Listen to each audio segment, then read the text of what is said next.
S'il y a une chose sur laquelle nous devrions tous nous mettre d'accord, c'est que la chasse aux fantômes est une tâche qu'il vaut mieux laisser aux professionnels. Alors, quand 3 youtubeurs idiots s'associent pour explorer une maison abandonnée au milieu des bois, vous vous doutez bien que ça va mal tourner. Mais il s'avère que cette maison n'est pas si inoccupée que ça, et elle abrite en réalité une secte de folles qui vénère un puissant démon. Et lorsque nos 3 amis réaliseront qu'ils sont en danger, il sera déjà trop tard. Je suis ici pour vous expliquer les erreurs commises, ce que vous devriez faire, et comment battre les esprits démoniaques dans House on Eden. Par un après-midi ensoleillé, quelque part à la campagne, nous retrouvons notre amie youtubeuse Call Me Chris et son équipe de chasseurs de fantômes amateurs en route pour tourner leur nouvel épisode. Ils se rendent dans un cimetière réputé pour être très hanté. Et la co-animatrice Selina est impatiente de partager ses recherches. Mais ce soir, les esprits ont d'autres plans. Le caméraman Jay décide de filmer quelques séquences pendant que la présentatrice Chris prend le volant. Et il s'enfonce de plus en plus profondément dans la campagne, tout en faisant des plaisanteries et en s'amusant. Il roule depuis un bon moment, quand Selina commence à se demander pourquoi il n'y a absolument personne aux alentours. Elle sort son téléphone et se rend compte qu'ils ne sont plus sur l'itinéraire initial. C'est alors que Chris explique qu'il y a un changement de programme et qu'elle les emmène dans une maison abandonnée à la place. Elle est frustrée et dit qu'ils ont besoin de changer un peu de temps en temps. Et elle promet que ça sera une excellente vidéo s'ils y vont. Pour prouver que ça vaut le coup, elle appelle ses homologues chasseurs de fantômes Sam et Colby, qui disent que même eux n'ont jamais entendu parler de cet endroit. La nuit tombe déjà, alors après réflexion, les autres finissent par accepter d'aller voir. Mais ce sera là leur plus grosse erreur. Ok, c'est exactement le genre de voyage qui commence dans un minivan et dont on revient dans un sac mortuaire. J'ai tout de suite compris que ces 3-là allaient avoir des problèmes dès que la caméra a commencé à tourner. Parce que chaque fois qu'un déplacement implique de s'arrêter dans une station-service perdue au milieu de nulle part, on est déjà sur la corde raide. Et pour aggraver les choses, Chris leur a annoncé à la dernière minute un changement de programme et elle a décidé qu'ils allaient dans un endroit complètement différent. Elle ne s'en rend peut-être pas encore compte, mais c'est extrêmement dangereux parce que ça va à l'encontre de toutes les consignes de sécurité relatives au road trip et aux activités exploratoires en pleine nature. Une des causes les plus courantes des urgences en milieu sauvage est une mauvaise communication. Et c'est pourquoi les experts des opérations de sauvetage recommandent toujours de planifier l'itinéraire en groupe.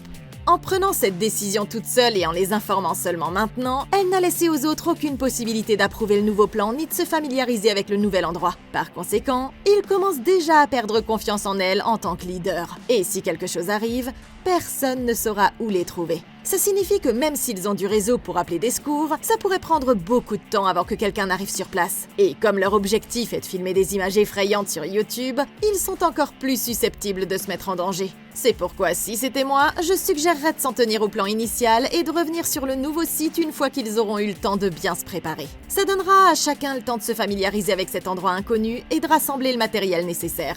De plus, avant de perdre la couverture réseau, ils devraient envoyer un SMS rapide à plusieurs contacts de confiance pour leur indiquer l'emplacement exact de la maison et quand ils prévoient de revenir. De cette façon, s'ils n'ont pas de nouvelles à une certaine heure, ils sauront qu'il faut appeler les secours. Pas vrai? Nous, on le sait déjà. Mais il y a une dernière chose à laquelle ils devraient réfléchir avant de continuer. Chris n'arrête pas de voir cet étrange oiseau noir qui tourne autour du van. Et dans beaucoup de cultures, les merles noirs sont considérés comme un signe de mort ou de tragédie. Et parfois même comme des espions pour les sorcières, les démons et autres forces obscures. Donc, si vous me demandez mon avis, je dirais qu'ils devraient abandonner cette enquête avant qu'il ne soit trop tard.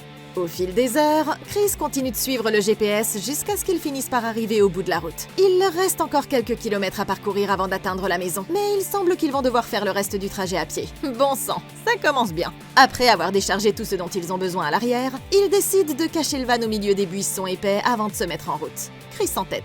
Il s'enfonce dans la forêt, mais la maison n'est toujours pas en vue. Désespéré de trouver des images intéressantes, Chris décide qu'ils devraient tous jouer à cache-cache. Les filles se séparent pour se cacher, laissant à Jay le soin de les chercher. Mais Chris ne tarde pas à tomber sur un endroit intéressant. Cachée sous les arbres, elle découvre une vieille cabane effrayante qui semble parfaite pour la vidéo, et elle décide d'aller voir de plus près. Pendant ce temps, Jay finit par trouver Selina sans trop de difficultés, et il aperçoit Chris caché derrière un arbre à proximité. Mais quand il court pour la rattraper, elle semble avoir disparu. Là, ils sont manifestement perplexes. Alors Jay et Selina partent à sa recherche, mais ils n'ont pas parcouru une grande distance avant de tomber sur la cabane eux aussi. Ils font le tour du bâtiment et essaient de jeter un œil par les fenêtres, mais ils ne trouvent toujours pas Chris où qu'ils regardent. Jay essaie alors d'ouvrir la porte, mais ils entendent un sifflement de l'autre côté et décident de ne pas entrer. Tout à coup, Chris surgit pour leur faire peur et ils en rient tous avant de reprendre leurs recherches. Ils finissent par remarquer un énorme amoncellement de bois à côté de la maison. Mais Chris dit que ça doit être l'œuvre des ados du coin. Elle mentionne avoir trouvé un article sur une fille qui a disparu dans les environs il y a de nombreuses années. Mais à part ça, elle n'a pas trouvé grand-chose. Comme la nuit commence à tomber, ils décident d'abandonner et de retourner au van. Mais ils se rendent alors compte qu'ils ont perdu la trace de leur équipement.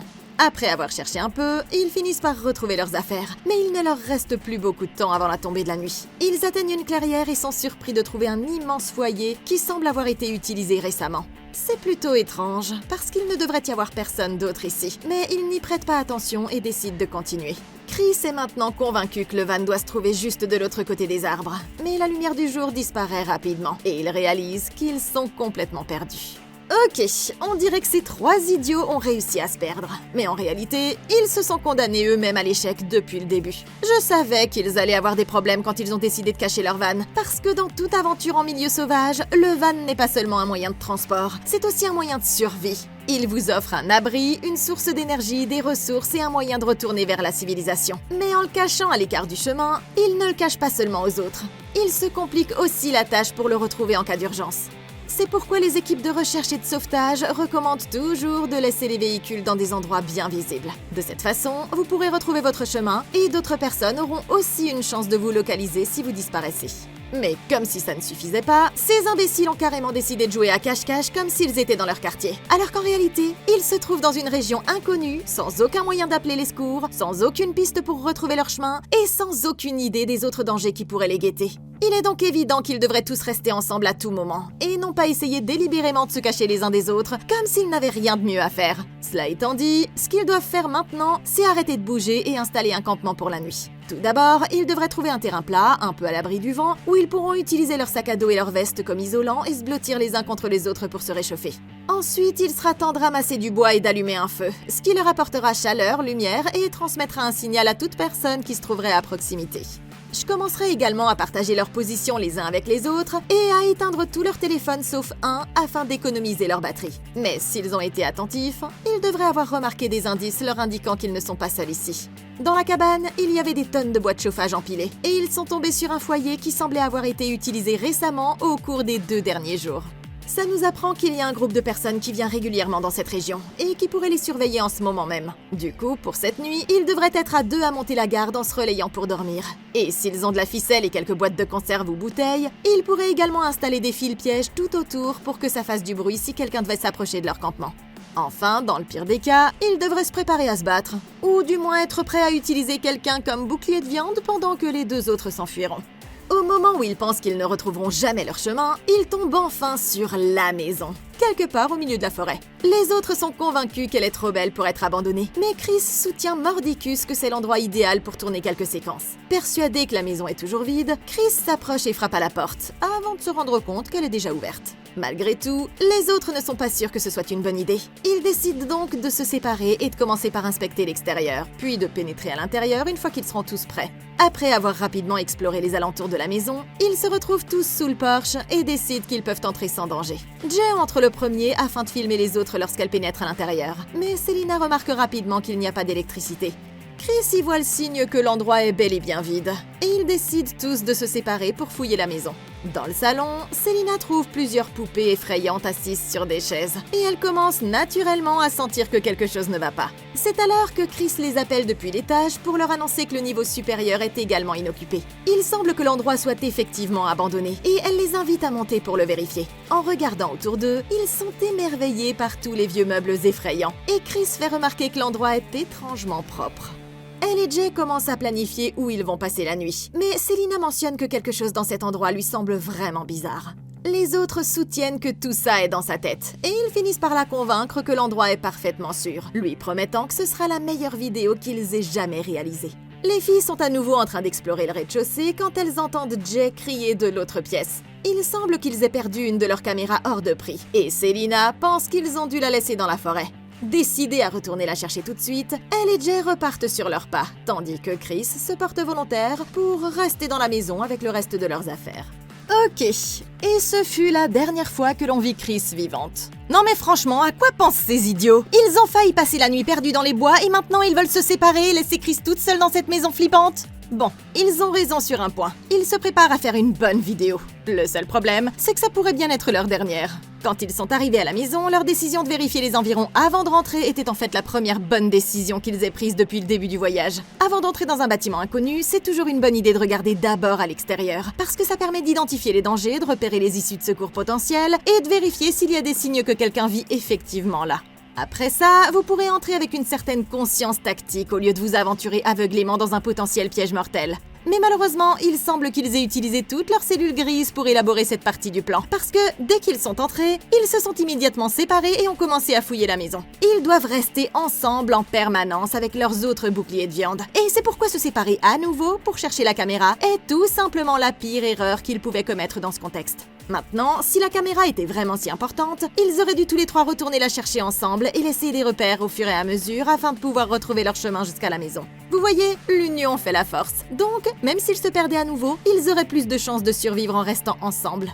Cela dit, la meilleure option aurait été de laisser la caméra et de revenir la chercher le lendemain matin. Parce qu'après tout, s'il n'y a personne d'autre dans les environs, elle sera toujours là quelques heures plus tard. Et aucune image ni aucune caméra ne vaut la peine de risquer sa vie. C'est pourquoi, si c'était moi, je dirais à tout le monde de rester sur place jusqu'au matin. Puis, je ferai le tour de la maison en groupe pour verrouiller toutes les portes et fenêtres extérieures et je choisirai une pièce centrale pour installer notre campement.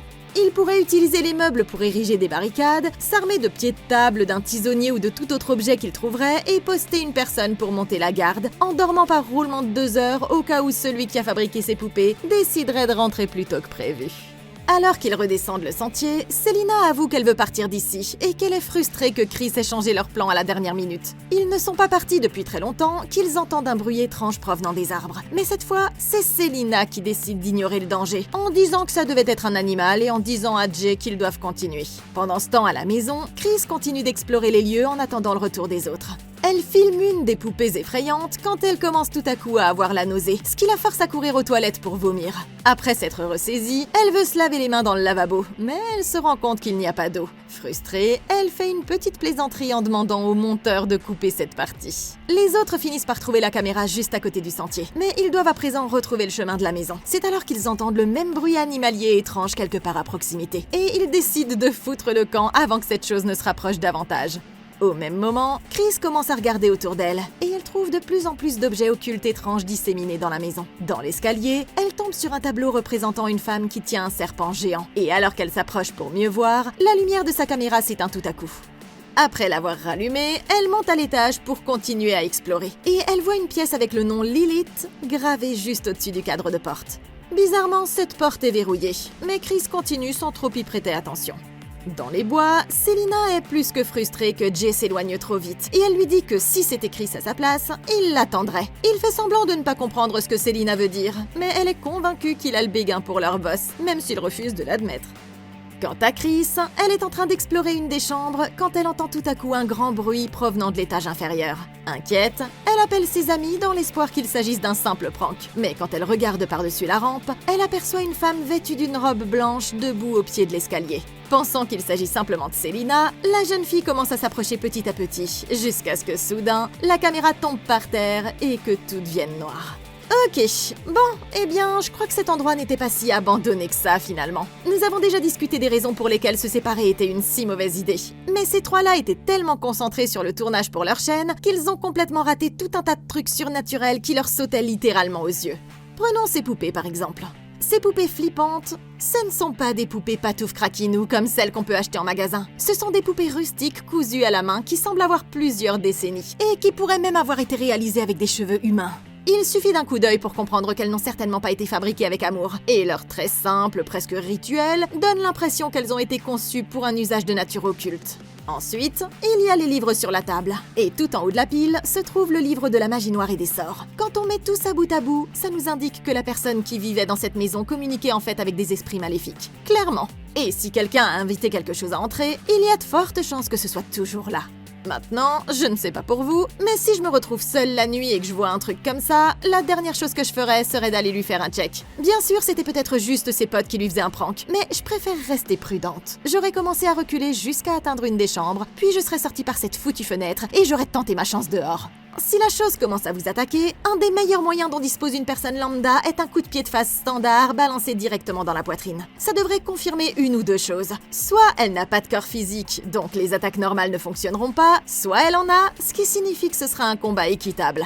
Vous ne voudriez certes toujours pas rester dans le coin, mais au moins vous saurez alors quelles sont vos options, et vous ne finirez peut-être pas par être projeté dans les escaliers comme Chris ici. Quand les autres reviennent enfin, ils sont choqués de trouver Chris inconsciente au bas des marches. Après l'avoir réveillée, ils l'installent sur une chaise et commencent à vérifier si elle est blessée. Mais elle affirme qu'elle va très bien. Elle ne semble pas se souvenir de ce qui s'est passé, mais c'est alors que Jay se rend compte qu'ils peuvent simplement regarder les images enregistrées par sa caméra. Le seul problème, c'est que la caméra n'affiche rien d'autre qu'un écran noir, et ils ne peuvent donc pas visionner la vidéo. Les autres en ont assez et se disent prêts à retourner dormir dans le van. Après avoir décidé de partir, Jay éteint les caméras. Mais à ce moment-là, Chris se réveille, allongée au bas des escaliers, et elle se dit choquée de constater que c'est déjà le lendemain. Elle se lève immédiatement et part à la recherche des autres, et elle trouve Jay inconscient sur le sol de la salle à manger. Elle ne trouve toujours aucune trace de Selina, et inquiète, elle se précipite à l'étage pour vérifier les chambres. Quand tout à coup, elle entend son amie marmonner quelque chose à l'intérieur de l'une d'elles. Elle jette un œil à l'intérieur et trouve Selina debout devant la fenêtre, en train de répéter sans relâche les mêmes mots étranges.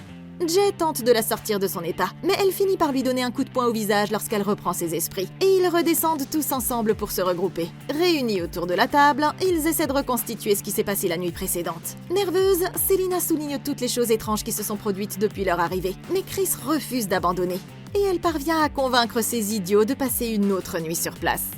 Plus tard dans la soirée, Jay les appelle à l'étage pour leur demander leur avis sur un angle de caméra. Mais dès qu'ils sont partis, la porte d'entrée s'ouvre mystérieusement toute seule. Et quand Chris vient dans la pièce, elle s'en prend à Jay et lui impose de changer l'angle de la prise de vue. Les autres remarquent alors qu'elle se comporte de manière particulièrement méchante. Chris leur crie de se dépêcher et rappelle ses amis en bas. Mais quand ils arrivent, la porte d'entrée est déjà fermée.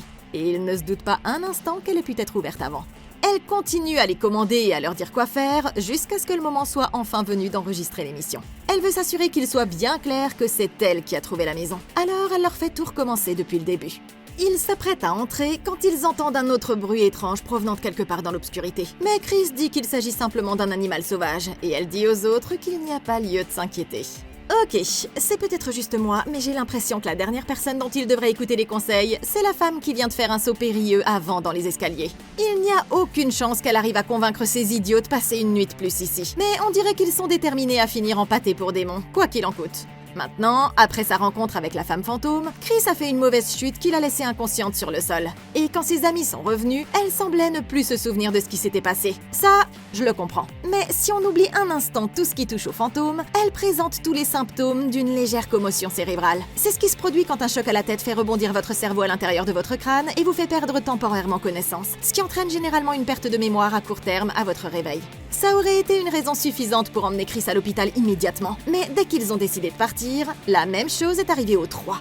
Maintenant, la seule explication logique ici, c'est que ça a été causé par quelque chose dans l'environnement, comme une fuite de monoxyde de carbone ou une sorte de moisissure noire. Mais si on y regarde de plus près, il y a déjà eu des signes inquiétants qu'ils sont victimes d'une attaque surnaturelle.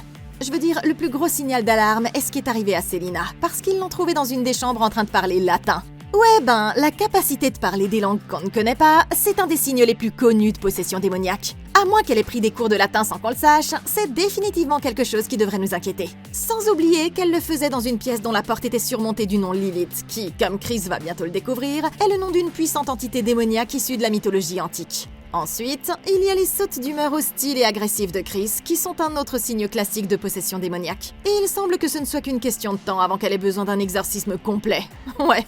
Donc, tout ça étant précisé, Selina et Jay doivent le camp de là sur le champ. Et si Chris ne veut pas venir, ils devront la laisser là-bas et lui envoyer quelqu'un pour l'aider une fois qu'ils seront en sécurité. Ils doivent retourner au van et se rendre immédiatement à l'hôpital. Ensuite, ils devront trouver un expert en surnaturel de leur choix pour s'assurer qu'aucun démon n'est encore accroché à leur âme et essayer d'oublier que cet endroit a jamais existé s'ils savent ce qui est bon pour eux. Une fois à l'intérieur, Chris décide de commencer par sortir son Alice Box. Et Selina explique que les fantômes peuvent l'utiliser pour leur parler depuis l'au-delà. Après l'avoir activé, il commence à demander s'il y a des esprits dans la pièce. Mais pour le moment, les fantômes ne se manifestent pas. Quand ils sont sur le point d'abandonner, la boîte émet tout à coup un bip. Et ils sont surpris lorsque l'esprit dit qu'il est là. Agacé, Chris demande aux fantômes de leur donner plus d'informations. Mais tout à coup, l'appareil s'éteint tout seul, alors que Selina est convaincue qu'ils viennent de remplacer les piles. La frustration est encore plus grande lorsqu'ils se rendent compte que Jay a laissé les piles dans le van. Chris est clairement agacé, mais le spectacle doit continuer. Il monte à l'étage et se dirige vers une des chambres, celle où ils ont entendu des bruits. Et il décide d'essayer une nouvelle stratégie. Selina explique qu'ils vont utiliser une boîte à esprit pour scanner les fréquences à proximité, tandis qu'elle mettra un bandeau sur ses yeux et des écouteurs et servira de canal pour que le fantôme puisse parler. Chris appelle les esprits et demande s'il y en a dans les environs qui aimeraient parler.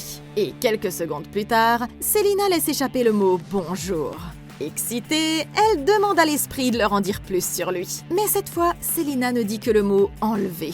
Ils se rendent compte que ça pourrait avoir un rapport avec la fille qui a disparu il y a de nombreuses années. Et lorsqu'ils demandent qui l'a enlevée, Selina répond que c'est Lilith. Et Chris explique que c'est le même nom qui est gravé au-dessus de la porte à l'étage.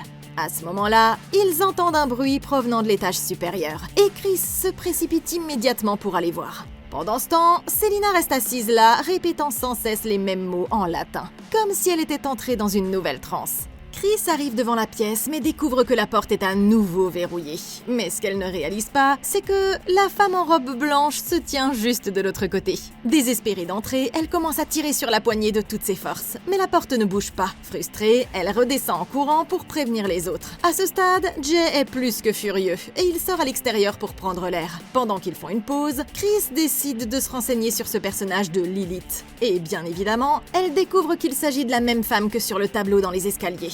Selon l'article, Lilith était en fait un personnage mythologique ancien qui a quitté le jardin d'Éden, mais qui allait être maudite et condamnée à ne jamais avoir d'enfant si elle n'y revenait pas. Lilith tente à présent de posséder le corps de victimes innocentes afin de se venger. Au lieu d'en parler aux autres, Chris décide de garder le secret pour l'instant. Mais elle a le sentiment que sa prochaine investigation leur montrera peut-être à tous le lien entre ces événements. Ok, je sais pas pourquoi ces deux idiotes n'ont toujours pas compris qu'ils sont tous en danger, mais c'est juste une question de temps avant que cette chasse aux fantômes se transforme en un cas de disparition inquiétante. Et je sais que ce qui est déjà douloureusement évident ici, c'est que ces trois-là ont affaire à des forces qu'ils ne comprennent absolument pas, parce que leur approche a été complètement erronée dès le début. Déjà, ils ont mal commencé quand ils ont demandé s'il y avait quelqu'un dans les environs qui souhaiterait leur parler. Le problème avec cette question, c'est qu'elle est beaucoup trop vague. Et s'il y a des esprits démoniaques dans les environs, c'est comme leur lancer une invitation à s'asseoir à leur table. Maintenant, les véritables experts en paranormal savent à quel point il est important d'être clair sur ses intentions. Eux, ils auraient commencé par faire des recherches sur la maison et auraient essayé de connaître le nom de la femme disparue afin de pouvoir s'adresser directement à son esprit. Avant de se lancer, ils auraient également suivi une liste de contrôle des protections et des limites spirituelles, en commençant par établir des règles de base comme préciser qu'ils ne recherchent que des interactions pacifiques et que rien n'a le droit de les influencer ou de les suivre chez eux. Ils auraient ensuite dû s'armer d'objets protecteurs, qu'il s'agisse d'un crucifix ou d'un chapelet, d'eau bénite, de sel, et ils auraient également dû brûler des cierges pour purifier l'espace et de l'encens et de la sauge pour bloquer les esprits malveillants.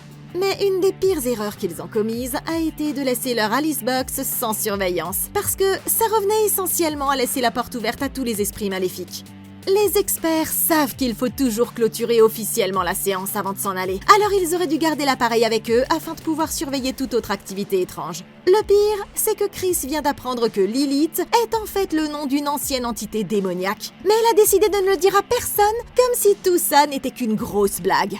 Avec tout ce qui s'est passé, ça devrait être la goutte d'eau qui fait déborder le vase. Et Chris devrait immédiatement en parler aux autres pour qu'ils arrêtent ce qu'ils sont en train de faire et retournent aux vannes. Et qu'ils demandent également l'aide d'un professionnel pour s'assurer que le démon ne les a pas suivis jusque chez eux. Mais vu la tournure que prennent les événements, il semble qu'il ne faudra pas longtemps avant qu'il ne soit déjà trop tard. Une fois prêtes, les deux filles tournent une autre séquence d'introduction et expliquent qu'elles vont se séparer cette fois-ci. Chris choisit une des pièces et installe des rangées de catballs interactifs qui s'animeront dès que quelque chose s'en approchera, ainsi qu'une boîte à musique qui émettra un son dès que quelque chose passera devant. Au bout de quelques secondes, un des jouets pour chat commence à s'illuminer, et tout excité, Chris demande à l'esprit de recommencer. Pendant ce temps, Selina trouve des piles neuves pour leur Alice Box, et elle s'installe dans une autre pièce. Elle n'a pas à attendre longtemps avant que l'appareil ne se mette à biper et l'esprit annonce qu'il est ici. Mais quand elle essaie d'en savoir plus, la voix de l'autre côté se tait. Chris remarque qu'un autre catball s'allume et elle décide de demander à l'esprit s'il est coincé ici. C'est alors que leur Alice Box répond « Vous l'êtes ». Mais comme elles sont toutes les deux dans des pièces séparées, Chris ne sait pas que l'appareil répond à ses questions en fait. Selina demande si l'esprit est dans la maison depuis longtemps, et la voix répond qu'il est là depuis le début. Perplexe, elle demande si ça signifie depuis la construction de la maison, mais la voix répond simplement par le mot « avant ». Dans la chambre, Chris se réfugie dans un coin et laisse l'esprit faire son travail. Mais elle commence à s'énerver maintenant que plus rien ne se passe. Frustrée, elle lui demande de plus en plus insistante de faire n'importe quoi. Mais juste au moment où elle est sur le point d'abandonner, quelque chose active la boîte à musique à l'autre bout de la pièce. Soulagée, elle s'excuse pour ses paroles brutales et demande à l'esprit d'activer à nouveau un des 4 balls. Mais bien sûr, le fantôme refuse de jouer le jeu. À présent de plus en plus désespérée, Chris demande si elle parle à la femme qui a disparu, quand tout à coup, quelque chose claque contre l'autre côté de la porte de la chambre. Terrifiée, elle entend quelque chose murmurer depuis le couloir. Mais alors qu'elle se penche pour écouter, les balles pour chat se mettent à s'activer les unes après les autres, jusqu'à ce que l'esprit se tienne finalement juste derrière elle. À ce moment-là, elle entend un autre grand bruit, cette fois derrière elle. Elle se retourne d'un bond et regarde tout à coup quelque chose au plafond. Dans le reflet du miroir, 2 mains démoniaques se tendent alors en direction de sa tête. Quand elle entend son amie crier, Selina se précipite immédiatement pour voir ce qui s'est passé. Mais la porte est verrouillée. Et à présent, Chris ne répond plus. Apeurée, elle retourne en courant dans l'autre pièce et essaie d'appeler Jay. Mais un instant plus tard, Chris entre comme si tout allait parfaitement bien. À présent, en panique, Selina continue d'essayer d'appeler leur amie. Mais c'est alors qu'on entend son téléphone sonner quelque part à l'extérieur. Chris essaie de la calmer, mais la co-animatrice est clairement bouleversée et elles courent toutes les deux en bas pour chercher le caméraman disparu. En se précipitant à l'extérieur, elle trouve sa caméra posée sous le porche, mais Jay reste toujours introuvable. Nerveuse, Selina commence à appeler, mais Chris lui crie de se taire, craignant qu'elle ne les fasse prendre. La dispute dégénère rapidement en une violente altercation, Chris agissant comme si les autres étaient de vrais boulets pour elle. Et Selina rétorque qu'ils en ont tous assez qu'elle donne des ordres à tout le monde. À ce moment-là, Chris se plie en 2 de douleur, et quand Selina lui demande ce qui lui arrive, elle finit par révéler qu'elle est enceinte. Perplexe, Selina lui demande pourquoi elle n'en a jamais parlé jusqu'à présent, mais Chris s'enfuit à l'intérieur et la laisse partir seule à la recherche de Jay. Ok, c'est pas le moment pour ces deux-là de commencer à se retourner l'une contre l'autre, et elles vont finir mortes si elles ne se ressaisissent pas rapidement. Actuellement, se séparer serait la pire erreur qu'elles pourraient commettre, parce qu'il y a déjà eu de nombreuses preuves qu'elles sont en danger. Et avec la disparition de Jay, elles doivent choisir leurs prochaines actions avec beaucoup de prudence. Bon, Jay a été vu pour la dernière fois il y a 20 minutes environ, et les experts en sauvetage affirment qu'il vaut toujours mieux commencer les recherches dans l'heure qui suit la disparition d'une personne. À ce stade, il se trouve probablement encore quelque part à proximité, mais chaque minute perdue augmente le risque que la situation empire, et c'est pourquoi il est important qu'elles agissent sur le champ. Elles doivent d'abord visionner la dernière vidéo enregistrée par Jay, ce que Selina s'apprête à faire, et quand elles regarderont la vidéo, elles se rendront compte qu'il a été attaqué par quelque chose hors champ. Ça signifie que leur priorité absolue doit être de se mettre en sécurité. À partir de cet instant, elles vont donc devoir rester ensemble en permanence. Une fois qu'elles auront visionné les images, elles devront prendre leur téléphone, des lampes de poche et des objets contondants pour se protéger, puis partir à la recherche de Jay en se basant sur sa dernière position connue. Elles devront inspecter les lieux à la recherche d'indices comme des traces de sang, des marques de traînée ou des objets qu'ils auraient fait tomber. Mais si au bout de 15 minutes elles ne l'ont toujours pas trouvé, elles devront abandonner et retourner à la maison où elles pourront se barricader dans une pièce sécurisée et essayer d'attendre jusqu'à l'aube.